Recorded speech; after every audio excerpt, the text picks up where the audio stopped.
State నుంచి వచ్చింది. సరే మిమ్మల్ని గుండెలో పెట్టుకున్నారు. అదే విధంగా సినిమా ఇండస్ట్రీని కూడా గుండెలో పెట్టుకున్నారు. గుండెలో పెట్టుకున్న ప్రతిసారి తనడం ఏందండి? మళ్ళా కూడా నేను చెప్తున్నా, ఇప్పుడు 11 మంది ఏదైతే చనిపోయిందో వాళ్ళకి గుర్తింపు ఇవ్వండి. అదే విధంగా మీ రాష్ట్రాన్ని డెవలప్మెంట్ చేసుకోండి. ఎవడొద్దంటున్నాడండి? ఇప్పుడు పవన్ కళ్యాణ్ మాట్లాడిన మాటలు, తెలంగాణ మీద విద్వేషపూర్వక మాటలు, ఆ మాటలకు సారీ చెప్పు, నువ్వు తెలంగాణకు రమ్మని చెప్తే ఇది తెలంగాణలో అడుగుపెట్టి నీకు ఎవడడ్డం అంటాడు? అరే నువ్వు ఎవడడ్డం అంటాడు? నువ్వు పోటీ చేసినావు ఇంత ముందు కూడా ఎలక్షన్లలో, ఎవడొద్దన్నాడు? అది వేరు ఇది వేరు. ఆంధ్ర ప్రజలను అవమానిస్తారు. అరే ఆంధ్ర ప్రజలను ఎవరు అవమానించింది పై నేను మళ్ళీ కూడా అంటున్నా, ఆంధ్ర ప్రజలు అంటే మాకు కూడా ఇష్టం, వాళ్ళ ప్రాంతం డెవలప్ కావాలి. ఎందుకంటే 53లో ఏర్పడినప్పుడు కర్నూలు రాజధానిగా విలసిల్లు, అదే మళ్ళీ కర్నూలు రాజధాని ఇంకో రాజధాని నిర్మించుకోమని చెప్తున్నాం. దశాబ్ద కాలం నుంచి కాదు, ఇప్పుడు పుష్కర కాలం నుంచి చెప్తున్నాం. 12 ఏళ్ళు అవుతుందండి రాష్ట్రాలు వేరయ్యి. అంత ముందు కూడా ఎందుకంటే 3 ఏళ్ళు సపరేట్ గా మీరు బతికిళ్ళు, 8 ఏళ్ళు సపరేట్ గా బతికిన మా చరిత్ర. అదే విధంగా మా చరిత్ర వేరు, మీ చరిత్ర వేరు. మా చరిత్ర మీ చరిత్రకు డక్కకు నాగలోకి అనుకున్న తేడా ఉన్నది. ఇంకోటి ఏంటంటే రాష్ట్రం ఏర్పడితే 11 రోజులు ఉపవాసం ఉందా?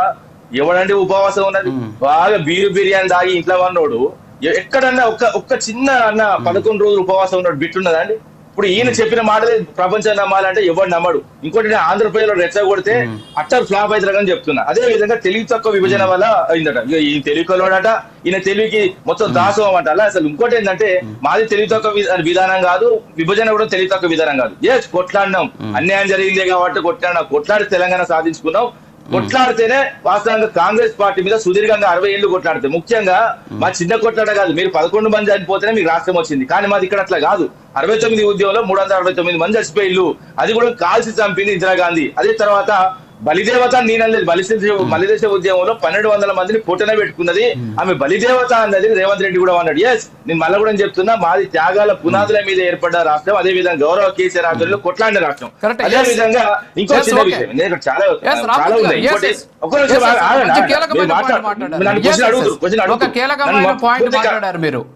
ఒక నిమిషం సార్, నేను ఆగుతాను సార్, మీరు మాట్లాడుతున్నారు కదా, ఒక నిమిషం వినండి ప్లీజ్.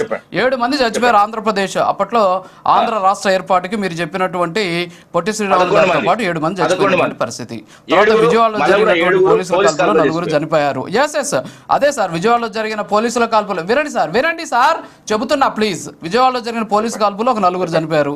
అనకాపల్లి రైల్వే స్టేషన్ దగ్గర కాల్పులో ఒక 3 చనిపోయారు. సో మొత్తం మీరు చెప్పినటువంటి లెక్క ప్రకారం 11 మంది చనిపోయినటువంటి పరిస్థితి. Okay, very good.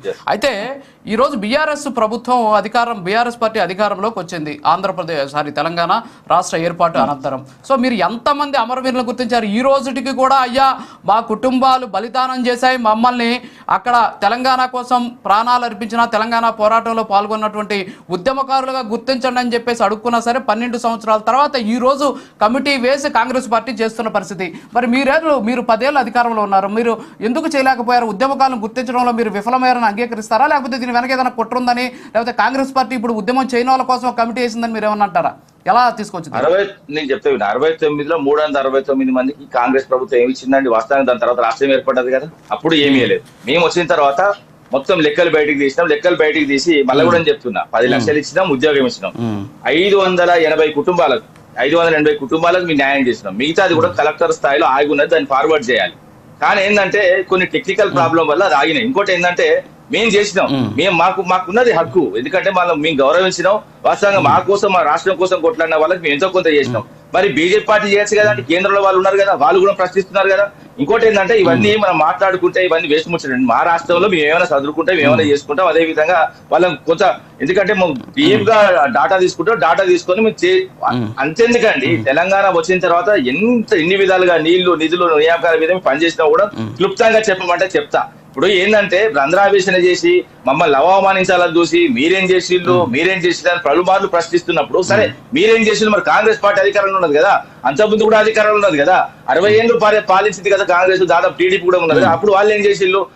కనీసం 69లో చనిపోయిన ఒక కుటుంబాన్ని పరామర్శించిల్లా? అదే విధంగా ఇవన్నీ మాట్లాడుకుంటే తెలంగాణ సాయుధ పోరాటాన్ని గుడాంబాతో ముడిపెట్టిన సారాయితోని దుర్మార్గుడు. ఒక్క నిమిషం, ఆ రోజు ఎందుకంటే ఆ మాట మాట్లాడితే తెలంగాణ సాయుధ పోరాటం గురించి కించపరుస్తూ మాట్లాడితే, నేను నా